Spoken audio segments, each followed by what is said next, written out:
My name's Jessie Cage, and this is my story. This episode is brought to you by the Loyalty Club, one of the hottest brands out, where they keep their items limited and only for the loyal few. Check us out online at theloyaltyclub.us, or if you're in the New Orleans area, you can check us out at our flagship store, 841 Fulton Street. You already know what time it is. Only for the loyal few, club time. All right. So for the people who don't know, tell them where you from. Well, I'm from uptown New Orleans, 12th Wall, around Cohen School. So growing up in the 12th Wall, for the people who never been there, tell them, what's the difference from the 12th Wall and also the surrounding areas around there. Okay, well, first of all, I feel like we from one of the most underrated neighborhoods that a lot of people don't really say they don't know, but most everybody city know about the heart out here, which would be Saratoga and Fusha around Cohen School. We like about 7 blocks away from the Magnolia. And for me personally, my roots is out the Calio and the St. Thomas. My father out the Calio and St. Thomas, and my mama and all them, brother, sister, and all them out the Calio. So I'm kind of like in depth with the whole culture of, different areas. So you just like uptown. Uptown, I had my fair share with downtown, across the river, growing up. Everywhere. Yeah, they roamed a little bit everywhere. Dealt with people all over, per se. So what high school you went to? I went to Cohen. The crazy thing about my high school days, I got arrested in front of the high school. So for the people who don't know, you gotta tell them what you was arrested for. Oh, I was arrested at that moment for we could call a rock rental. They tried authorized use of a motor vehicle. We rented a vehicle from a crack smoker back in the days, and I was on Marines Institute program, and I was on probation for crack cocaine. And when the people rolled up, I ain't see them coming, but they rolled up and arrested me and another guy, I think was Troy Lee, if I'm not mistaken. And by me being on paper, I had to go do 2 years and 4 months at this time. I was like about 15 at the time. And you said a rock rental, you brought me back. But yeah. I never know nobody got caught with a rock rental. What? I just know, the crackheads will get mad, I'm going to call the police, you ain't bringing my car back. Well, the case with this, the guy who rented the car must have stole it from someone else. Oh, and my other friend Bud was saying, Jesse, don't fuck with that. I'm like, man, nobody will hear all that. I'm trying to get out the program I was in. So, at that time, nigga hustling, jaw rides. So I took the van from him for a little, I gave him 4 or 5 pieces of crack, whatever it was, and boy, it caused. So it was at that time, yeah. Keys get you authorized use of motor vehicle. But it's crazy because I haven't heard a rock runner in a while, so I don't think they have them no more. Well, yeah. Because I just had a conversation about it. I said, man, I don't really see crackheads no more. I know, huh? And somebody said, man, because they all got phones. Yeah. I said, well, anyway, if everybody got technology now. Yeah, well, I would include you, but I guess I'm just old school, I guess you could say. They call me Uncle at 31 or plus. Yeah, I'm old now. People be calling me Uncle. And so how does it feel to be called Uncle at 40? Because when I grew up, when you call somebody Uncle, that was like a crackhead or something. You call. You right. It's just the ever change. No, I'm gonna keep going. I'm gonna say this. When you called the Uncle was like a dope fiend, a crackhead. Yeah. But an OG was somebody who wasn't on drugs. But it's funny now everybody calling everybody Uncle. Well, I know for me, when I got 30 plus, a lot of guys, they used to be with my little nephews. A lot of guys knew my nephew and knew of me. I had to go, what's up, Unc? And I just adapted to, actually, I'm going to tell you a funny story. I was in Central Lock with another friend of mine. He was a little older than mine. The guy was calling him Unc. Man, he got so upset with the dude. He wanted to fight him. He said, don't call me Unc.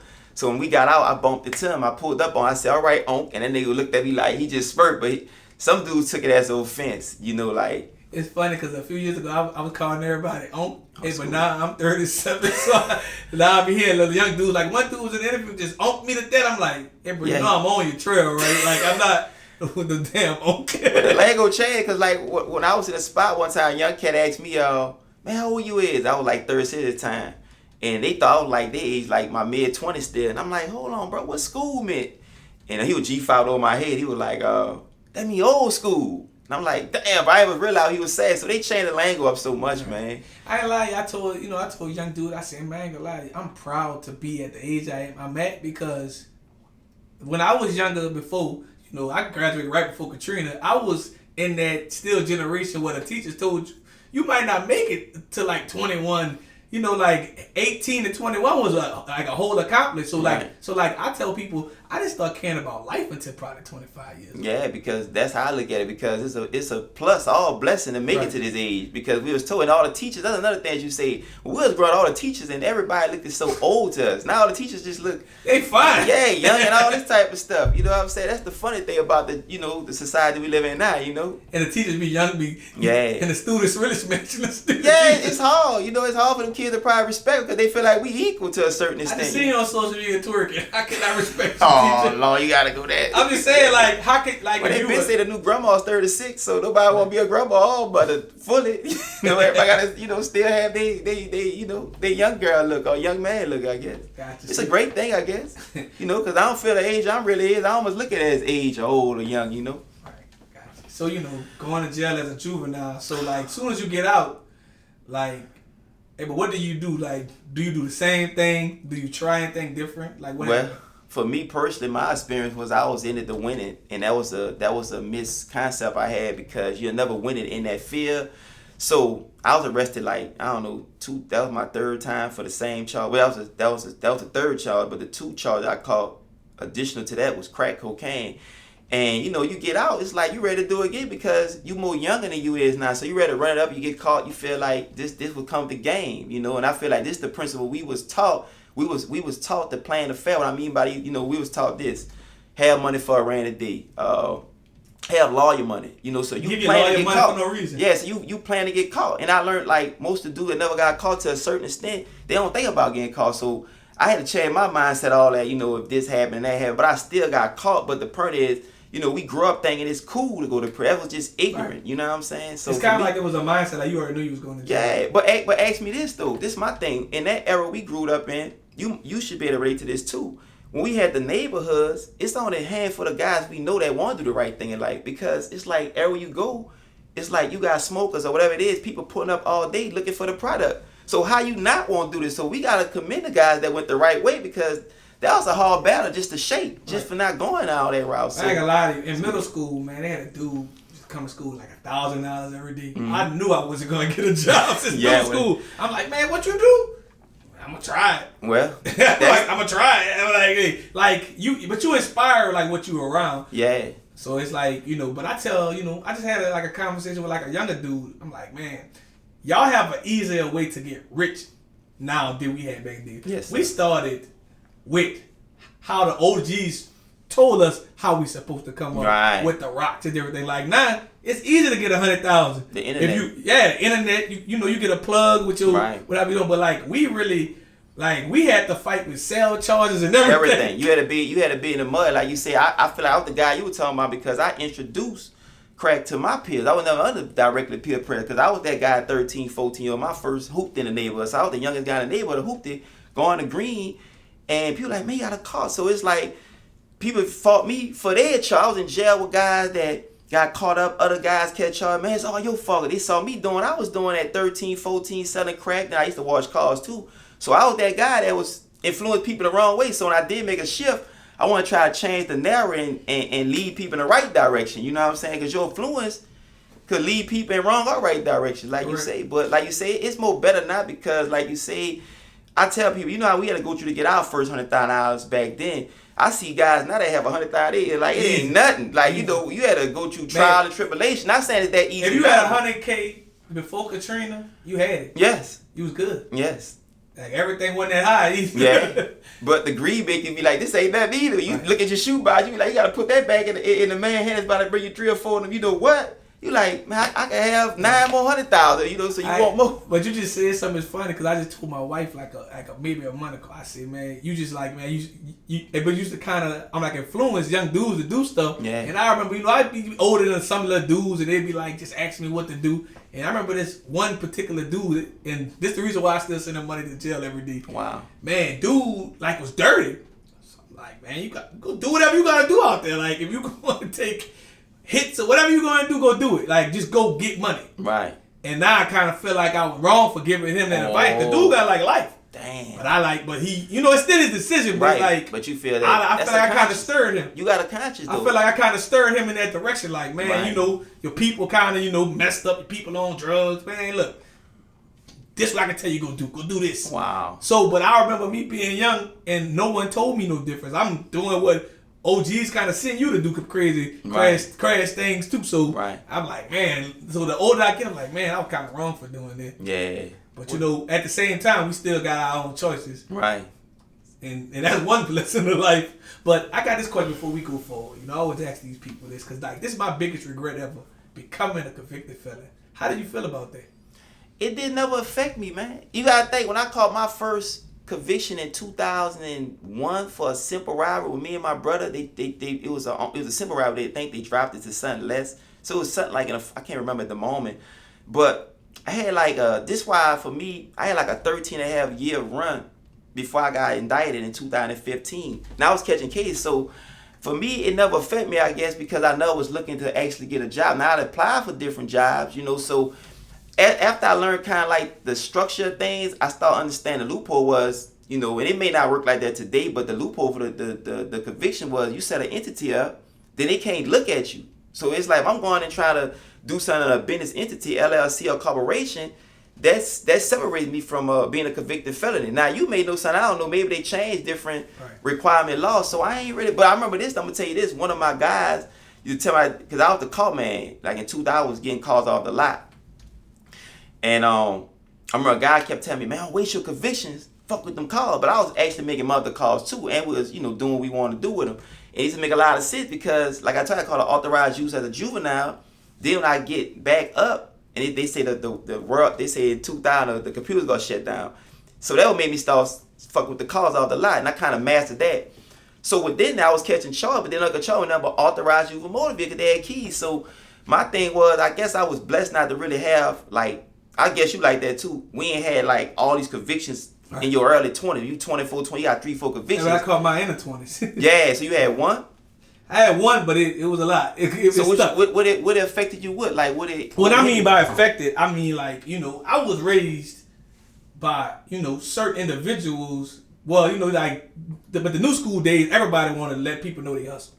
I was raised by people. You don't let nobody know you hustle. Like I'm trying to move like ghosts. Yeah. So I feel like when I became a convicted felon, I told my mom if I ever get caught, I'd never do it again. Mm-hmm. So that's how I became who I am now. Right. But that same conviction kind of hindered me with things in the legal world. What I mean, like, so that's why, like, do you feel like a convicted felon never like hinder you? Because like I told somebody, I said, man, even me being a legal civilian, I still gotta think like a criminal.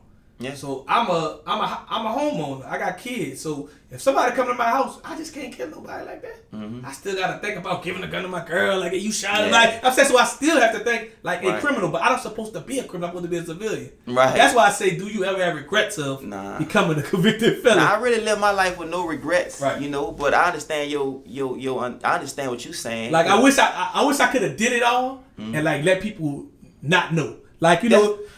It's like a conversation, you know, like people be like always see me like, man, you always smiling, you happy. Like, I would have never knew you did all that shit. I told you that too. Yeah. I saw you in the interview. But I could be like, man, I could pull up my record. I just did. If I'd have been in jail more than your favorite rapper.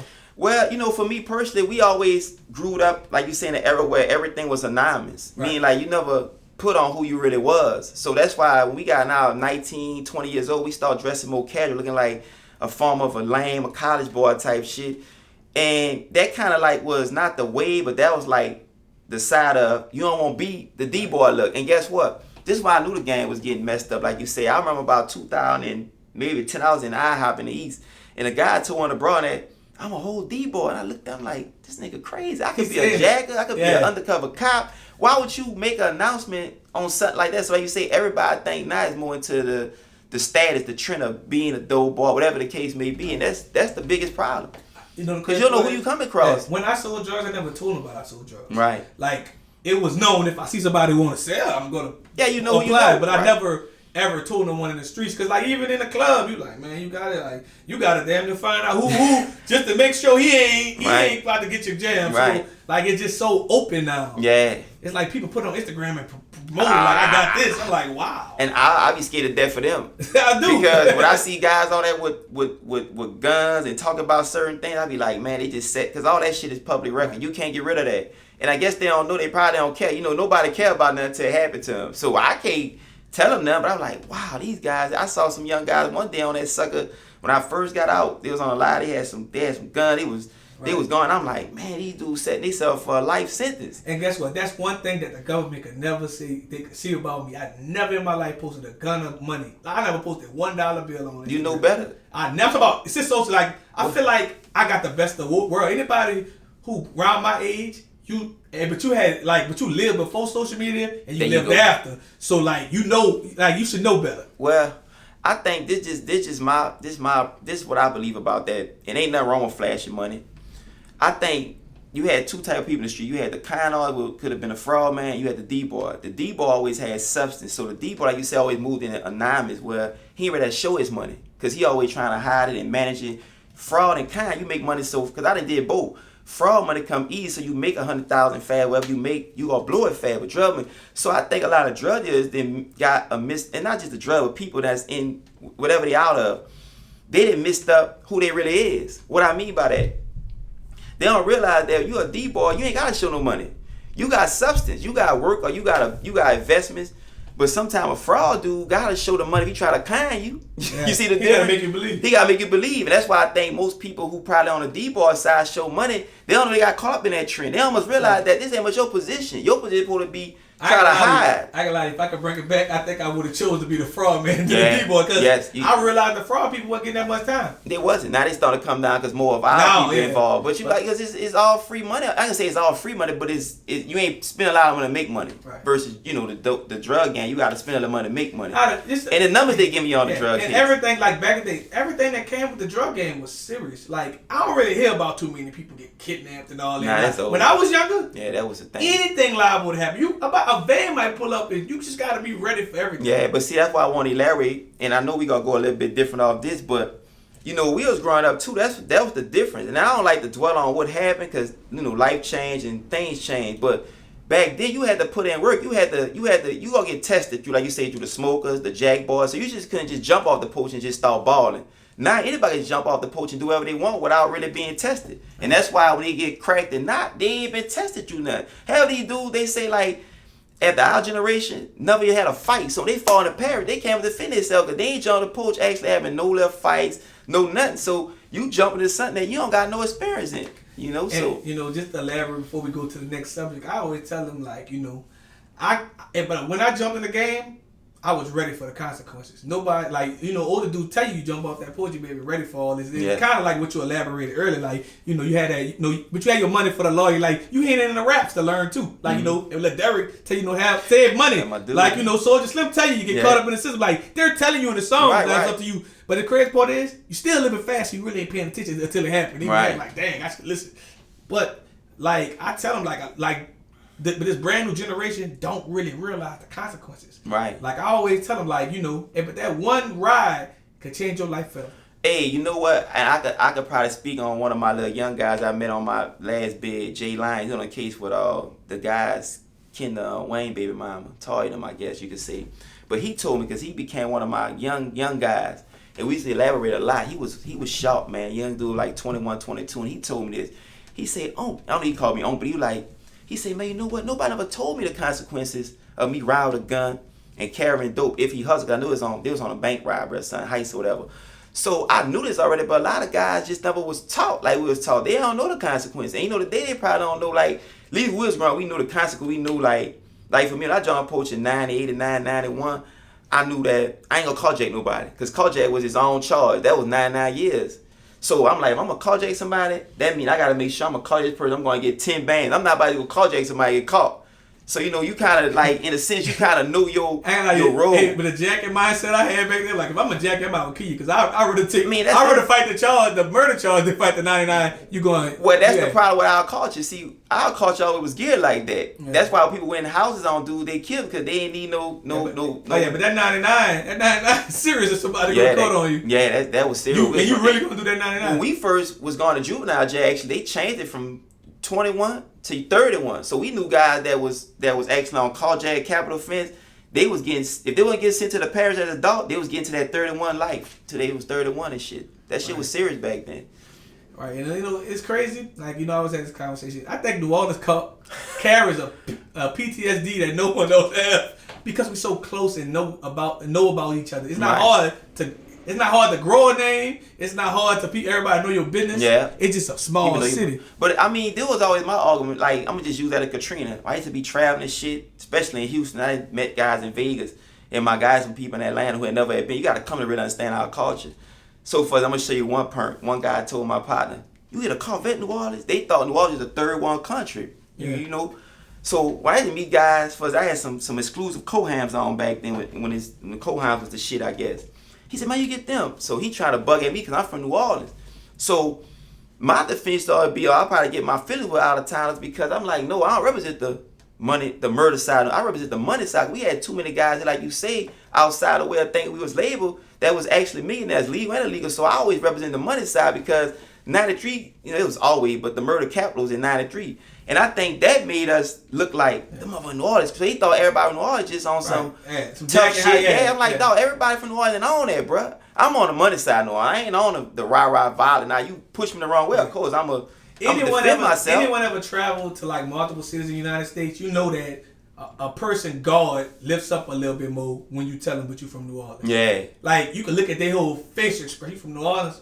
All Yeah. right. Like, they'll be cool with you, but they still got like a little guard. Like, Yeah. man, he might go this move on me. And guess what? For me, even like on the street and inside, you know where I was at, I never appeared to be from New Orleans to a lot of people. I had the grammar still, but dude, I would run with guys and say, "Man, you from New Orleans?" And they catch on because, I know it's important to tell them I'm from New Orleans. So they'll, be like, "This nigga like he from New Orleans. He almost act like he from New Orleans." So I wasn't trying to do that attention. It just, I guess, my little style or whatever, But like you say, once you put that New Orleans out back then, oh man, you looked at it a little different. Like, you can't trust dude. Gotcha. So going to jail again after being a kid as an adult, like, did you have one like different mindset? Yes. I mean, my mindset on my bed on the federal side is that I used to speak like, well, they gonna get me now. I didn't pay my dues as a juvenile, you know what I'm saying? And I was out for so long. And if you remember, I always tell you because I feel like, you was the only other guy I saw doing the media company, but the advertisement company, and doing things. So I reached out to you to try to get a website built. So I was in prison thinking like, that was man, years ago, like yeah, a lot of years ago. Yo, like 16. So my thing was, I was on some like, man, I'm gonna create this $100 million company or whatever the case may be. So when I get busted, I'm like, I can't wait till I get out and do it. I gotta do it from in prison. So I'm in prison. Nigga think I'm in prison, focused on how to make my first $1 billion from in prison. But how the universe worked, I was able to create a blueprint and get somebody involved with it that was actually able to get it out. And it's their company. So it's like, for me being in prison, I didn't actually feel like I was in prison. Meaning like, I was in prison still working while I was in prison, like I was on the street, trying to do deals and trying to, get companies established and, still line up partnerships. That's why when I called you, I would try the website because I know your work. And I know, like, we really computer science. We understand the science of the computer. It's like you told me, you already do that no more. But I'm like, shit, I know Derek could probably build this site out. I can make it happen. Make it happen. Once I get there, I can showcase to these other potential partners and investors. They'll, but it's a little bit difficult doing things in prison. But I'm so optimistic. I'm like, I get this shit done like it's nothing from in prison. But what I learned was, ain't about if a plane is not working, it's about it's still in motion. So everything I was doing before I went and while I was in, it's still in motion. You know what I'm saying? Gotcha. And that's why I brought this little pamphlet here, because this was the little pamphlet I made my conglomeration with all my companies on the paper circle group and stuff. And while I was in there, I was able to it's just when I was able to create the orchestration for control and power. It's just a business structure, financial guide, stuff like that I was trying to get done and stuff while I was in there. So that was like semi my mindset, So, going to jail and you ran across this guy who's like well known to the South. Cause like some people say New Orleans, but this guy was actually bigger than most people knew. Well, I'm gonna mention him in the sentence of on a good side of things. These guys like to be talked about. But I met Richard Pena. I want you start off with the story of Richard Pena, then we gonna get to the guys. Well, when I met Richard Pena, right? Bub B already. Bub B say, "Bitch, you ain't gonna holler at Richard Pena." So I'm like, I don't know dude like that to just go run up on like some group and shit. But I would tilt my hat to the motherfucker like that. So we did get a chance to meet. We started elaborating. So it was me, him, and a guy named Yellow the Sunwall. Yellow had been down for years. So Yellow knew my knowledge or whatever. He read me out. He called everything out about me. I said, man, so he got me right. So all us just, running y'all, because when I get to Beaumont Medium, it's like I'm like the guy that people talking about because I had the coffee brand. So dude like, man, dude, you know, he know a little something, blah, blah, blah. So I'm talking opinion about the internet thing, about his, you know, it's changed my little experience on the internet because I never got a chance to make that kind of money yet, but I know it's possible. He said, oh, yo, son, I know how the internet work. That's real. He said, man, I made $17 million on it. I'm like, wow. And what he basically did in 98, 99, he just took all the stuff from China, got his people to do it, put like free stuff. This work, I did a wholesale real estate. I'll tell you more about it when we get to that. And he made everybody go to the site. So his people just was ordering stuff from China, sending all the orders in. But the feds, so, you know, I can say this, the feds is so screw what they do. They don't want you having no business in print. That's too much power, you got too much time. So they heard him on the phone, they shut your business off if you run a business. So he told me the story. So he became a guy that I could go to, and he liked me because I thought big, you know what I'm saying? Because everybody talk about like a big. He said, yo, son, I just say, man, I'm trying to make $1 billion before July. And, you know, so he would be, so like guys like that, when I sit down with these type of guys, I always trying to learn what the legal things you did outside of the drug business. And that's where the Jews come in, you know what I'm saying? So, yeah, I saw y'all talking about him one day. I was like, man, he didn't know like the other side of Rich, because since we talking about him, you know, he actually had, you know, the movies and all that shit was still getting established and stuff like that. So the dude a monster, bro. He on some shit where all the license he got, he know he's still coming home. And you know, like dudes like that still got that kind of, they ain't just giving up like, oh, they gonna leave me in for dead. And you want to say one more thing about him, because we don't want to talk too much about him, but the dude moved so solid. If you don't know who he was on a compound with all that. He almost really fooled a lot of dudes like that. He just really off the radar for real. But he fuck with the, you know, the culture, the Louisiana culture, New Orleans, whatever it is. But yeah, he good dude though, man. I'm on YouTube. They're like, man, if you can run one on a successful drug empire, yes, sir, you can run a Fortune 500 company. Yeah. How do you feel about that? That's facts, because a lot of guys don't realize this, right? And you could agree with this, or you might disagree with me. Only you know how much money run through your hands. If you a nigga scoring a 7 gram quarter every day, an ounce of brick, whatever it may be, if you a dude moving a certain amount of money a day, you know 6 figures to 7 figures, $1 million ran through your hands, right? But the problem is, a lot of people don't know their own wealth. So we'll see a guy that's status as, oh, he a millionaire over that. But you don't know, nigga, you made $1 million in a year by doing this. So people understand their operation. I always knew how much money I had going out and how much I came in. So I was always able to be confident because, like you say, I looked at the drug business like it was a business. You know, when I pull up on dudes and they like, oh man, I spent this amount of money. I said, you don't go tell the Walmart or Saks. This shit all business, you know? So the thing is, people don't look at it like they run a Fortune 500 company, all company. And when you learn about the Constitution, we was moving right. We was moving anonymous. The Constitution give you all the privacy rights to move anonymous. You get what I'm saying? So you ain't doing what you're supposed to be doing by putting shit in this person's name. The only thing we learn now, how to put everything in the trust name and LLC name, you know, in different entity name, because guess what? If I put something in your name or individual name, I got no control over a human. But if I put in the trust or company, I got a little bit more control over it. So the same game we're doing in the streets is the same thing that these do doing in the corporate world. Gotcha. So, you know, we're going to bring it a little bit back. So how did you come up with your coffee brand, and like how much would you say that you actually made off it? I think in that short period of time, it was unrevenue, so it might have ran up to about, in that short period of time, it might have ran across minimum 10,000, no more than 20, because it always was in sales for the first year before I get indicted. And that just came by because I had been involved or started so many different ventures. So when I finally got the coffee, it became like the main thing I had to put a lot of my energy and time, because I finally got my niche. But the coffee was more bigger than the product, because it was about the network marketing company I was building that was gonna have people that could come in, they could, you know, bring other people as a team, but not as a structure like most people run from, where you got a product to sell or you could bring people. So that's why I was so confident in really, you know, generating a lot of wealth and making other people millionaires off the system. And it's still a part of my strategy now, because it's not fun I want to get I want to have something where it ain't just me, it's the team. That's why we call it the circle, paper circle, you know. So, you know, it was, you know, some people who have been to prisons, some people who've been roaming through the streets of Uptown in the 80s, 90s, but might know your father. Mm-hmm. But like, you know, I want you to kind of, you know, speak on your father presence in your life growing up. Okay. And like, you know, did y'all have that conversation? But when you first started getting in the streets and going to jail? Yes, when my father first came home in 9, I was like 10, 11 years old, and it was so crazy. I knew what I wanted to do as a little boy, and I knew what he was doing. But all the other big time in the neighborhood influenced me already too. Just looking at the cars, the girls, the jewelry.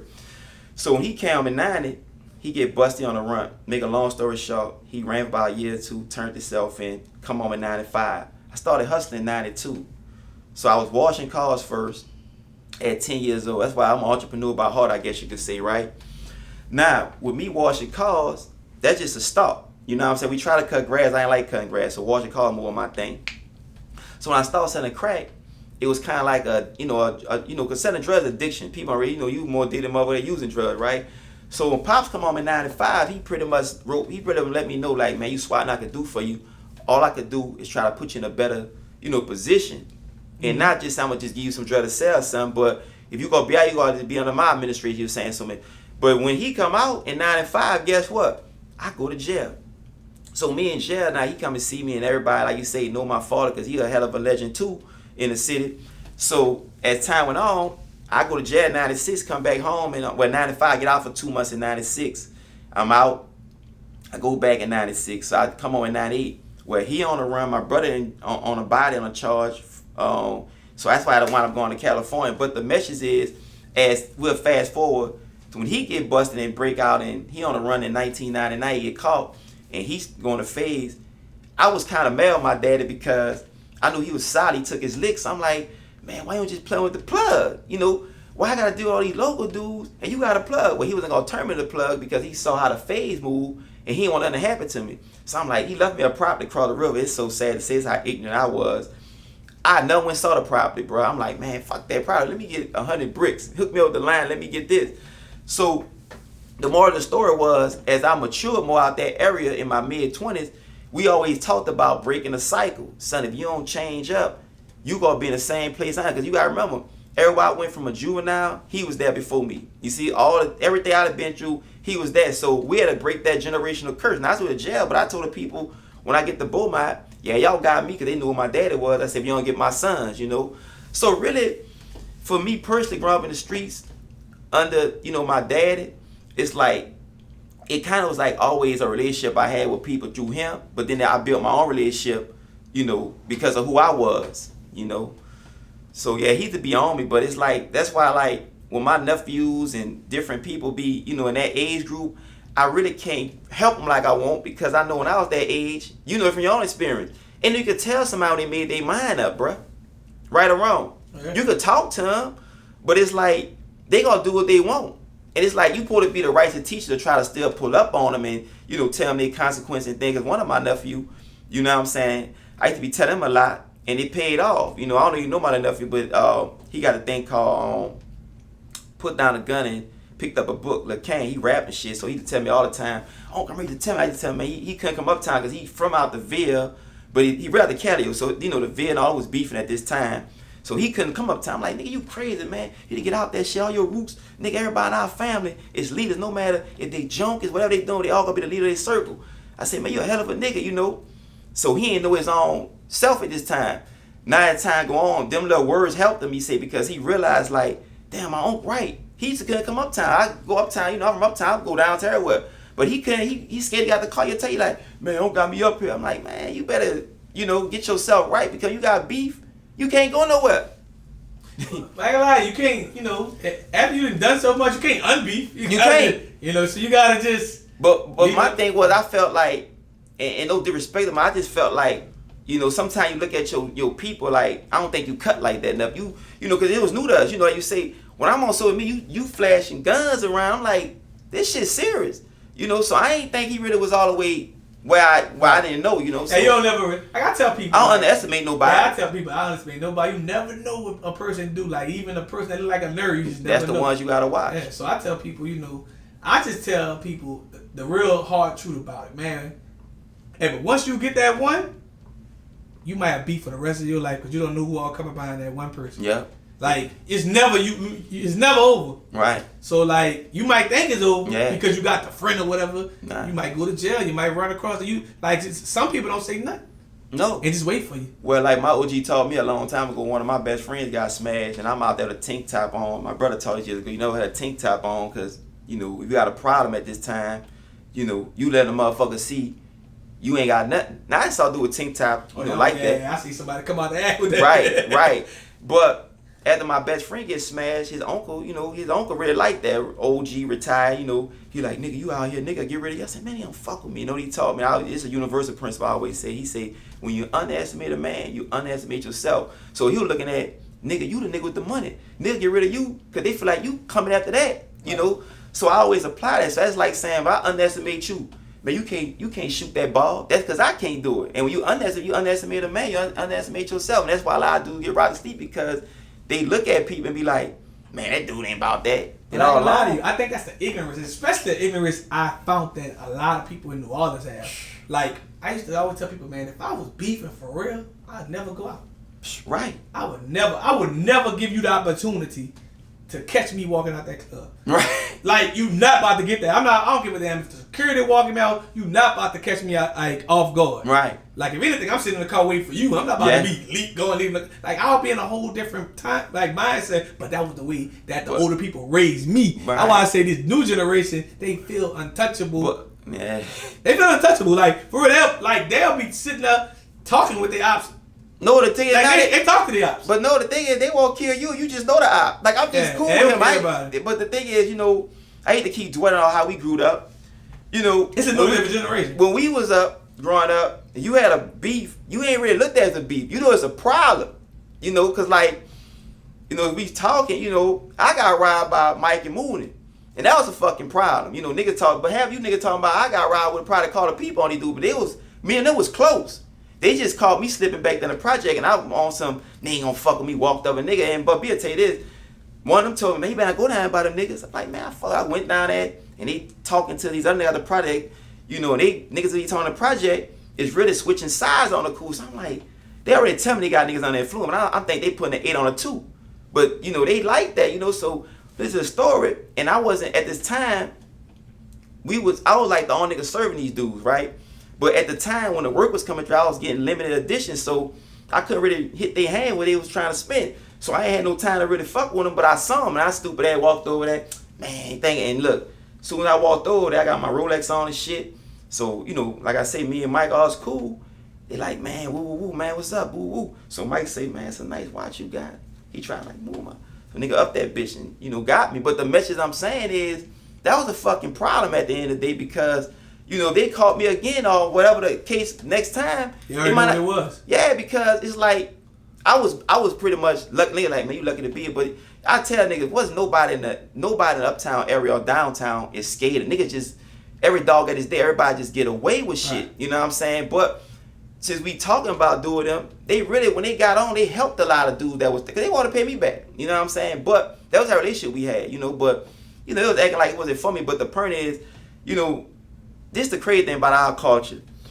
You know, you'll let these dudes get killed for what the point was, and I'm not saying why they got killed or how they got killed, but you got motherfuckers you know that's real competition informers that motherfucker must touch. Right. So I be like, this the crazy thing. You'll kill a real motherfucker and let another motherfucker live. So I never understood that about the streets. You know what I'm saying?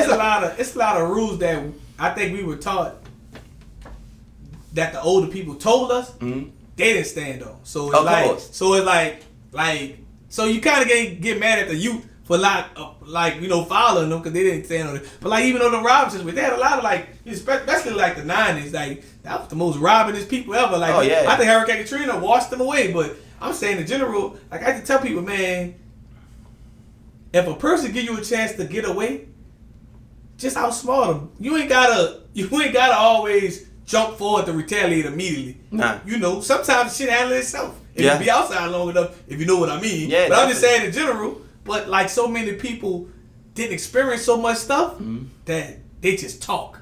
Yeah. You know, like so many people just talk because they really wasn't outside. Yeah, well, you know, and the thing is, I try to get people to understand, it's just my way of looking at shit. Was growing, you say, robbery was a hustle. If you ain't know how to sell crack or you ain't go to job, whatever, rob was your hustle. So if a dude rob somebody, I don't look at it like you hating on me. But dude feel like if somebody rob somebody, it's not necessarily they hating, it's just that's how they live. So if you slip their grip type shit. So dude got a bad thing, and everybody who rob is player haters, but not just how they get money. You can't expect to be out getting money and you're not gonna get robbed or tested with because all that comes to territorial shit. And it's kind of something I was taught. Everybody out there got a job. Everybody doing their job. You can't be mad at how the police. Right. Like, you got if you got to let the police do their job. Their job is to catch you.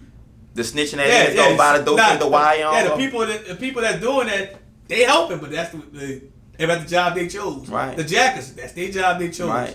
You know, even the people that's trying to get over on you with a fake brick. Everybody got a job they try. The thing is, you got to figure it out. And that's what I always see. I used to always tell myself that I knew it's more to life than me just doing what I was doing. Because I look at all the losses, all the brick wire to hit. I say, bro, I was doing something legal in my life. It'll be unlimited. When you selling drugs, you only can deal with a certain amount of people. You live on a rock. Right. Well, if I'm selling trash cans, I can deal with unlimited people. Ain't got to worry about. So that was always my way. Like, I got to get out this shit. When I was a little boy, like you was saying, we used to watch mob movies. And I just like how the mob move, meaning like the organized side of things. They got these suits on. They organized. So I always saw myself. And they didn't tell everybody was drug dealers. That's why I always think that for. So, right. You know, so I guess that's why for me, my mind was easy to shift. Because once you start hustling, you start having all, like for me, per my experience, like for all my friends around me that was constantly getting knocked more than I was getting knocked, getting killed, I was on thin ice. So I'm like, if I don't find a way out the shit, I'm going to get busted. Right. And then before everything start coming out, you know you fucked up. Everybody gonna meet. This might be my last time. Man, he might about to bust me. So it's like you get walking on eggshells. Yeah, you scan yourself out the game. You know, it's just like you would speak on my father, my brother. People don't know my brother is doing like he got a 45-year sentence, but you know he gonna be out before that. He got caught up in slight air. But people don't know that my brother was already living a slower life. You know, he already was moving like in a sense slower than I was. Then as stuff started flipping for me, my life started slowing down, but people still saw the lifestyle, the few little things I still was moving and juggling. So they think, man, just a kid just out here flamboyant. No, my life then slowed down. I went to the point where I used to have the type of lifestyle where, okay, I started making all these kids. So my philosophy was, I ain't got no time. I just get in mama money or give her money. But then you know, God blessed me where things slowed up when I started making time to hang out with my kids. That was the best feeling. You know, because now when I got the feeling to bring my oldest little girl to the store for her birthday and I get to pick it out with her, that made that little girl feel good. You know, because sometimes you got a lifestyle like this, you don't got the time for your kids, you don't got the time for nothing, but you got the money.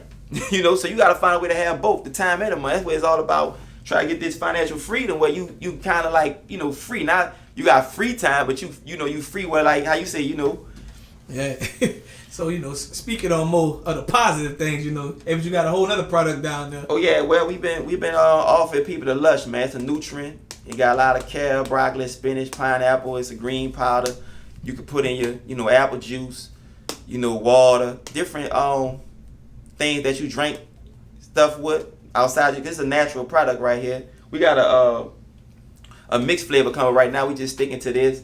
We've been selling online. We'd like you to get involved with it. Named lushnoot.com. I just brought it out because I always like to, you know, like you say, bear gifts to the guy that, you know, make the opportunity for me to. That's good. Gotcha. But just growing up in New Orleans, it's like a gift and a curse. You know, like they always say you can make it. Like you say, you was an MIA for so long. You know, so you must have had no finance problem just being out there. You say you can make it anywhere. You know. Yeah, I can lie to you, man. But if you can make something out of nothing in New Orleans, I think you can make it anywhere. Yeah. Like, you know, I hear a lot of people say, you know, if them bigger cities like New York, you can make it anywhere. But New Orleans, to make some money, like, it's a crab in a bucket city, and on every level. Yes. On every level, it's like it don't matter what you do, somebody don't want to see you win. Right. Like and that's starting at an early age. Yeah. Like even playing with your toys, one of your cousins might you might have a cousin seeing you over there playing with your toys and might come over there and try to take your toys because you're smiling too hard over there. Yeah. And I'm talking about as a toddler. It's just like but it got like some kind of evil spirits or something just roaming around here that just make people like, you know, like I tell people, like, the crazy thing about New Orleans. People be afraid to come here, but I tell them, we only kill each other. Yeah. We don't kill tourists. And if a tourist get killed, they was out of bounds. Yeah. And they probably was on Bourbon Street some fucking well. Like, the tourists that come in hoods, they can show love. You can record and everything. Yeah. Long day in that area, too. Yeah. But no, I'm going to be honest with you. Like you say, when you visit certain hoods, I never visit them parts. Because every time I go, I try to go to the hood part. But they got some parts where you go ahead, when like a dude was telling me way back in the day, he say, see how we come, y'all know our guy named Big O from Baltimore. He the one taught us a lot of fraud shit back in the day. He say, see how you come into Cali and different projects in school, you couldn't do that in Baltimore, I think he was saying. And somebody told me in Chicago, I don't know for sure, but you just can't go in them type of areas and just do what you like how they. But see here, we know I'm being ruthless, but anybody could come around without somebody just really directly, let's get them. It ain't like that in New But Orleans. also too, the greatest thing a lot of people that know about all them different projects, like nobody seems to tell the world, but y'all them people are kin to each other. Yeah, like in the Cali, all out. And also a lot of people project flop. It depends on how your mama like Section 8 voucher. You talking about here all that? Like here. Oh yeah, and like you liable to like start off in the Cali and end up in the Magnolia. Yep. So it's like if like just imagine if you 13 or 15, you find a job off the porch.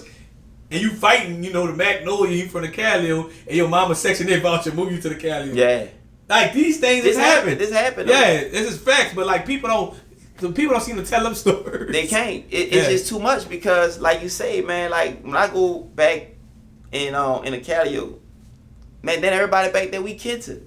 You know what I'm saying? And I had a situation like that at high school. Throughout, back the St. Thomas code was one fight, all fight, I think. Yeah. And me and the dude, like, where you from? And, the 12th Ward and all this old shit about the walls back then.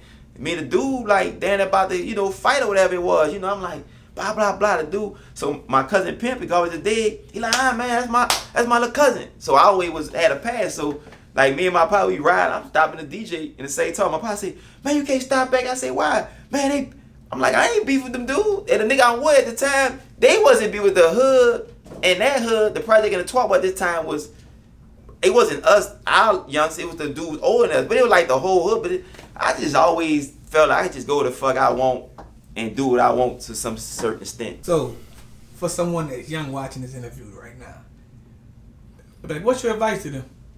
My advice is try to always focus outside the streets, man.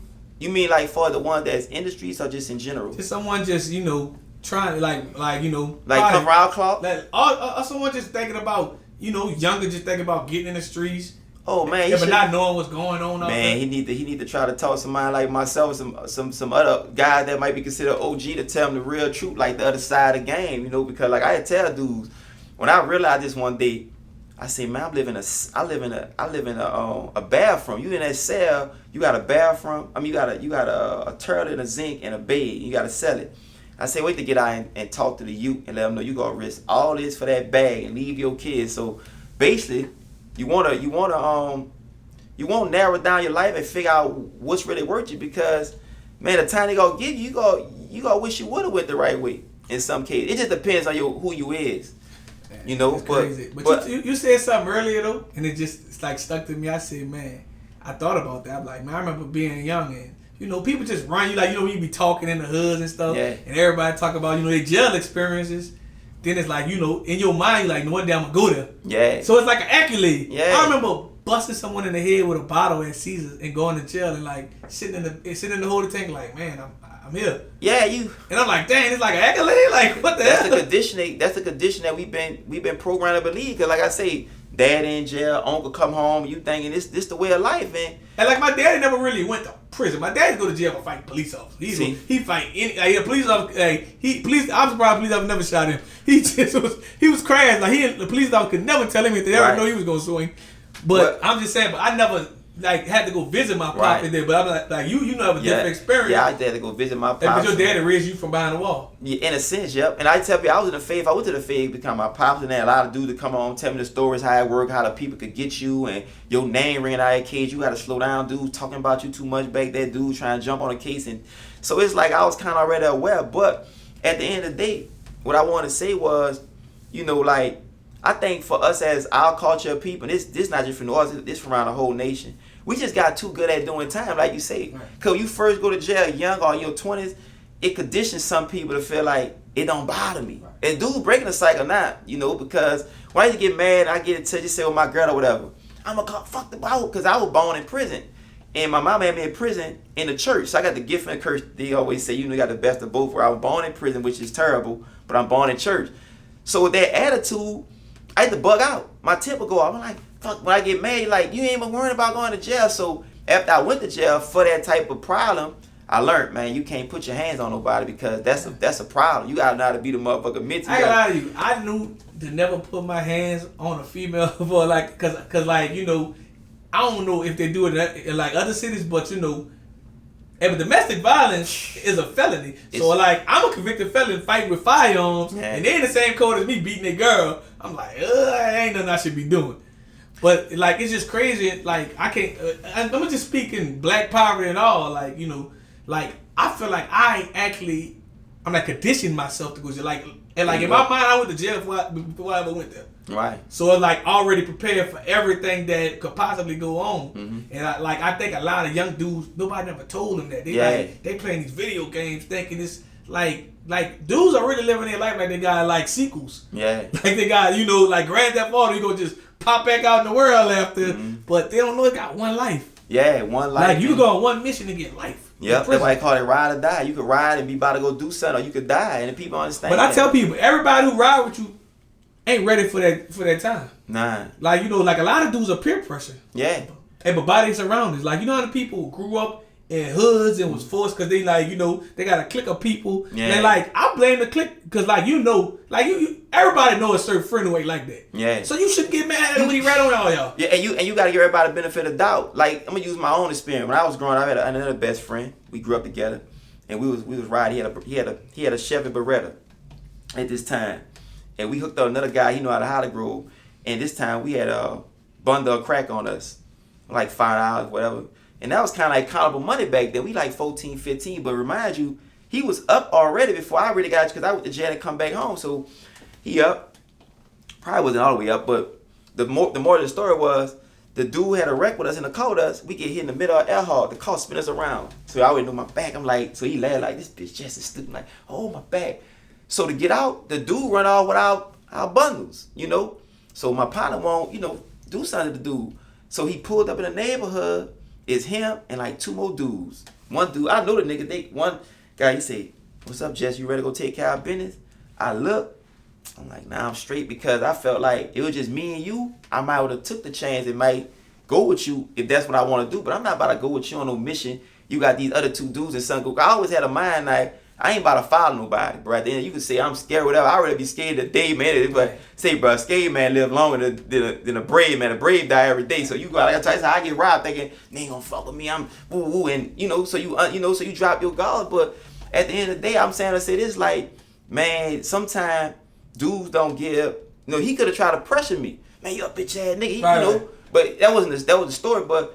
You can't put that on everybody. You gotta know who your strengths, who your weaknesses. If you live I like always tell people, hey, but my mama, she told me one thing: never have a fall partner. Yeah.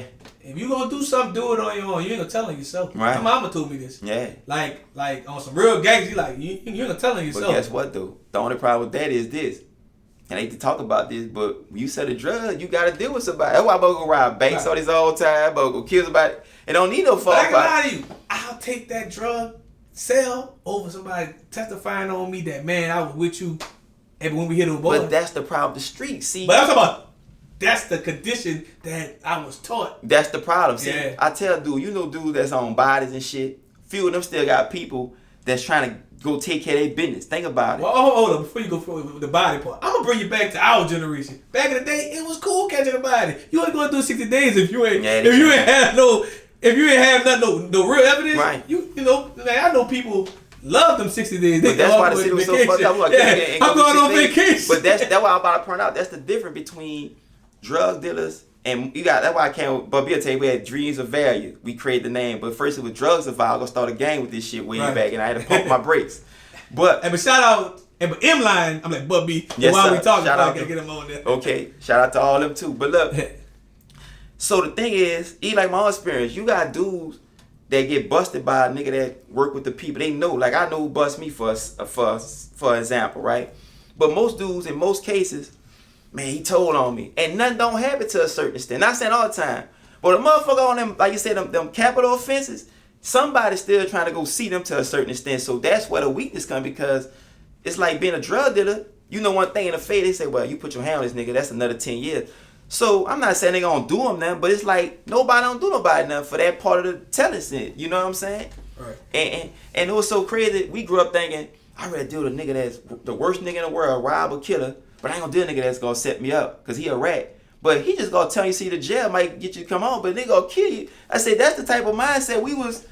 Because people because the million with this too. So Slim say, leave me around them killers, I don't feel favorite around busters. And that's why I love the idea of trying to focus on doing the right shit, because, you know, you might miss a check, nigga might play out your check legally, but you ain't worry about too much going to jail trying to do something right, you know. And so really, like you say, go back to the message of the person that's out there that's trying to do the right thing. I always try to be the guy. That's my whole message here, to expose, like, you know, like, how can I help or how can I impact others? Because I always try to be the inspirational guy. I mean, I remember back in the days when I was, you know, really getting some money.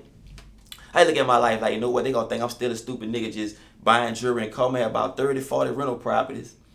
And I'm gonna say, mother gonna think I'm just out here tripping. When I learned my influence on social media years later, I understood that I could inspire people. Because if I got a 7th grade education, they skipped me to 9th grade at Cohen, right? So if I'm gonna show you this story, I'm gonna let you go after this. I met a guy, and he saw my picture, you know, I had the coffee and shit on the street or whatever.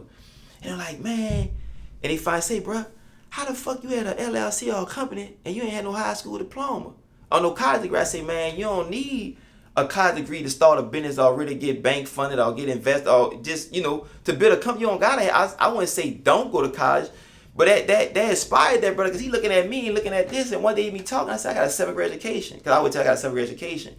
So that inspires some people. So I'm like, if my grammar fucked up, I better can talk. I better can pronounce certain words, and I can still do the things I do. That make other people look at it like, shit, if he could do it, I could do it. That's what it's about, you know what I'm saying?